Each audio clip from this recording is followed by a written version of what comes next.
They made us laugh, they stole our hearts, and for a brief moment in time they were the most famous kids in America. But behind those toothy grins and slapstick antics were real lives, marked by fame, tragedy, and untold pain. Some faded into obscurity, others faced darker ends, and in their final moments, a few left behind haunting words and rare interviews, long forgotten until now. This is Little Rascals, their final moments and interviews.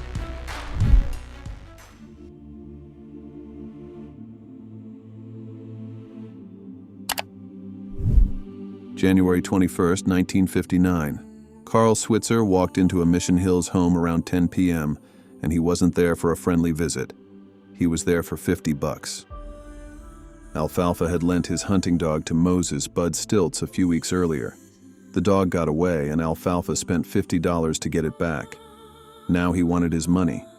Stilts said he'd already paid him $35 and wasn't giving him another dime. The argument escalated, fast.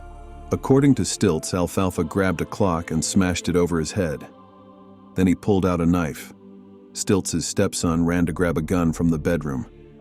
In the chaos, Stilts wrestled the .38 revolver away from the kid and fired. The bullet hit Alfalfa in the groin, severing his femoral artery. As Alfalfa lay bleeding on the floor, his final words were the same ones that started the fight. "I want that $50 you owe me, and I want it now." He was dead within minutes. He was 31 years old. The coroner ruled it justifiable homicide. Stilts claimed self-defense, and the court believed him. But Alfalfa's friends weren't so sure. Some said Stilts had a temper. Others pointed out that Alfalfa, despite his reputation as a troublemaker, was unarmed when he arrived. The knife? Stilts said Alfalfa pulled it from his own pocket. No one could prove otherwise. The kid who sang "I'm in the Mood for Love" with that unforgettable off-key voice died over a dog and $50. He was buried at Hollywood Forever Cemetery, less than a block from the apartment where he'd been living. His headstone reads simply, "Carl Switzer, our gang."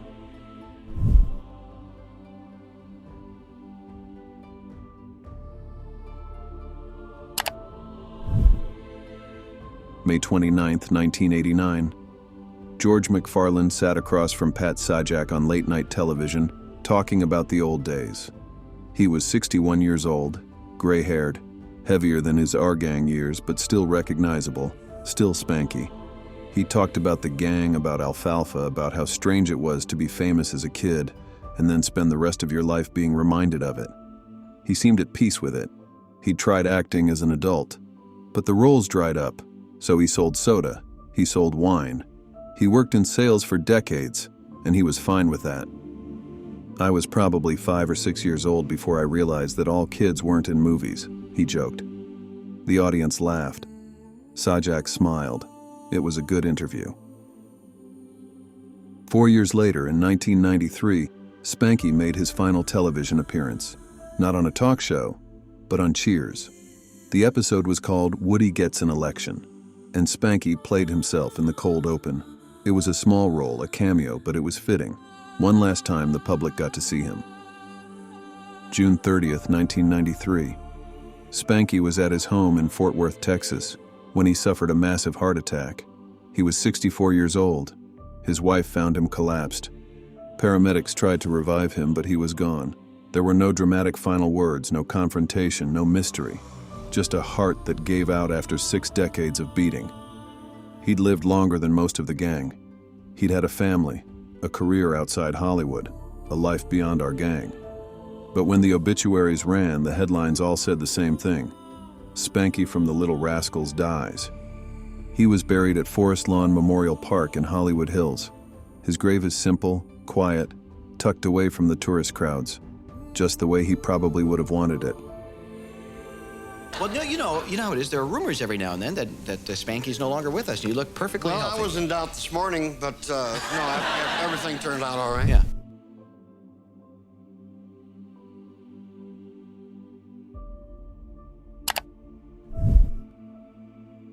June 1979. Darla Hood was in the middle of planning something special. She'd been in touch with other surviving members of the Our Gang cast, and they were talking about doing a reunion. A chance to see each other again, to reminisce, maybe even do some press. She was excited about it. But she'd been feeling off. Stomach pain, discomfort. She thought it was appendicitis.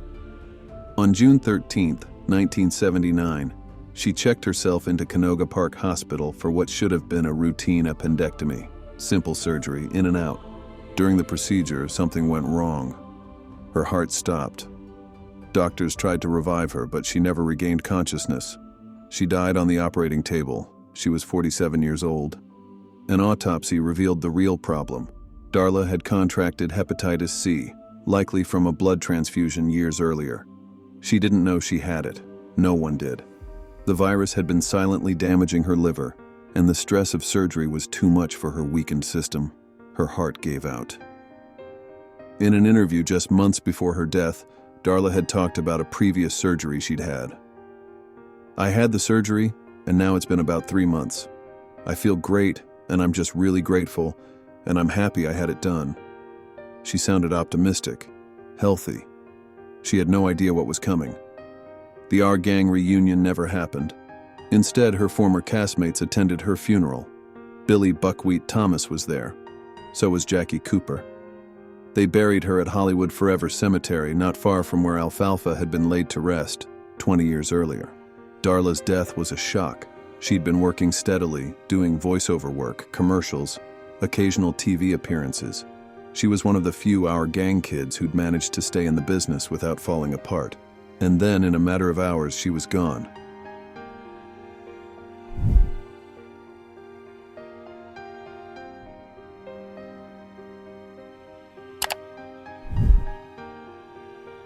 October 1980. Billy Thomas had been out of the spotlight for years. After Our Gang ended, he tried to keep acting, but the roles weren't there. Hollywood didn't know what to do with a grown-up Buckwheat, so he left. He worked behind the scenes in film production. He kept his head down. He stayed out of trouble. In one of his last interviews, he talked about why he walked away. Even the big stars had to chase around and audition. It seemed like a rat race to me with no security. He didn't sound bitter, just realistic.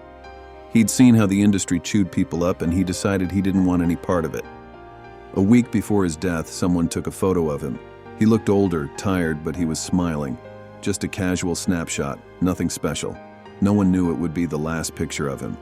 October 10th, 1980. Billy was at home in Los Angeles when he suffered a massive heart attack. He was 49 years old. He collapsed, and by the time paramedics arrived, it was too late. He was pronounced dead shortly after. He didn't have much money when he died. No residuals from Our Gang, no pension, no safety net. His family couldn't afford a proper headstone. For years, his grave at Inglewood Park Cemetery was unmarked. Then, years later, Eddie Murphy heard about it. Murphy had grown up watching the Little Rascals, and Buckwheat was his favorite. So he paid for a headstone, a simple gesture, but it meant something. Buckwheat finally had a marker, a name, a place to be remembered. Billy Thomas spent most of his life trying to be more than Buckwheat, but in the end, Buckwheat was all anyone remembered. And maybe that's okay, because for a lot of people, Buckwheat made their childhood a little brighter. That's not nothing.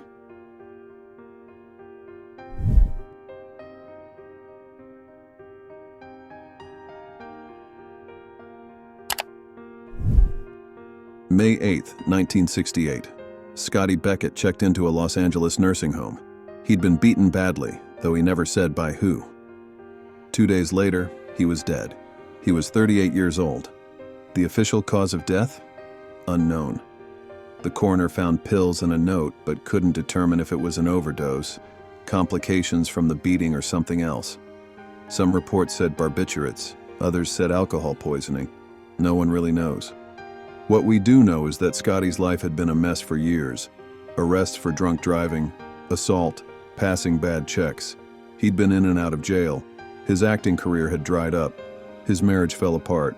By the time he died, he was broke, alone, and barely recognizable as the cute kid from Our Gang.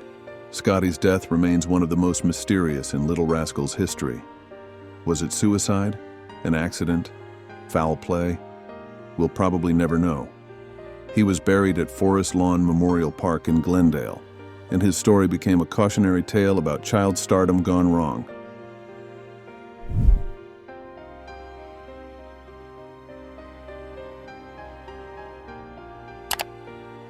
Hi, Pappy. May 29, 1936. Norman Chaney died in Baltimore at the age of 21. The cause? Myocarditis, an inflammation of the heart muscle. But the real story is what led to it. Chubby got his nickname for a reason. He was heavy as a kid, and that's what made him perfect for our gang. But as he got older, he tried to lose weight. Fast, too fast. He went on extreme diets, dropped pounds rapidly, and put his body under enormous stress. His heart couldn't take it. The rapid weight loss, combined with the strain of years of being overweight, caused his heart to fail. He died just a few years after leaving our gang, never getting the chance to have an adult career or a normal life. Chubby's death was a tragedy, but it also highlighted a darker side of child stardom. He'd been hired because of his weight, celebrated for it, and then, when he tried to change, his body gave out. He was buried at Baltimore Cemetery, far from Hollywood, far from the spotlight.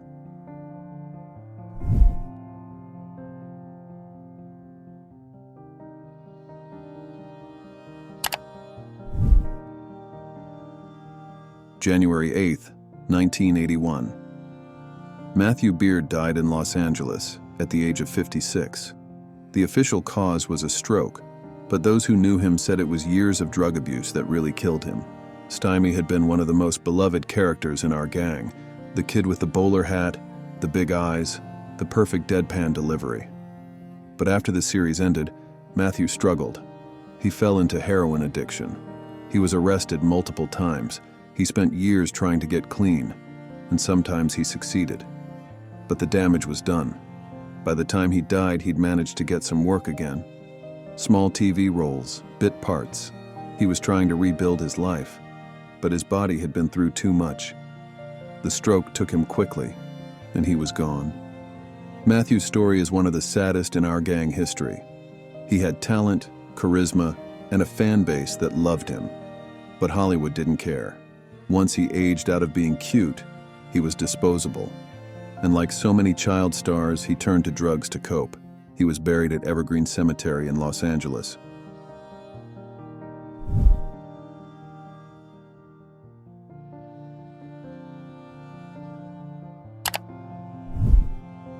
October 5, 2002. Jay Smith died quietly at his home in Las Vegas at the age of 87. No drama, no mystery. Just old age. Jay had been one of the early Our Gang kids appearing in silent films in the 1920s. He played the rich kid, the troublemaker, the brat. And when the series moved on, so did he. He left Hollywood, went into business, and lived a long, relatively normal life. He didn't talk much about our gang. He didn't do conventions or interviews, he just lived. And when he died, most people didn't even know he'd been part of the gang. No headlines, no tributes. Just a quiet passing. Jay's story is a reminder that not every child star ends in tragedy. Some of them get out, build new lives, and die peacefully in their sleep. It's rare, but it happens. Jay was one of the lucky ones. He was buried at Palm Memorial Park in Las Vegas, far from Hollywood, far from the past.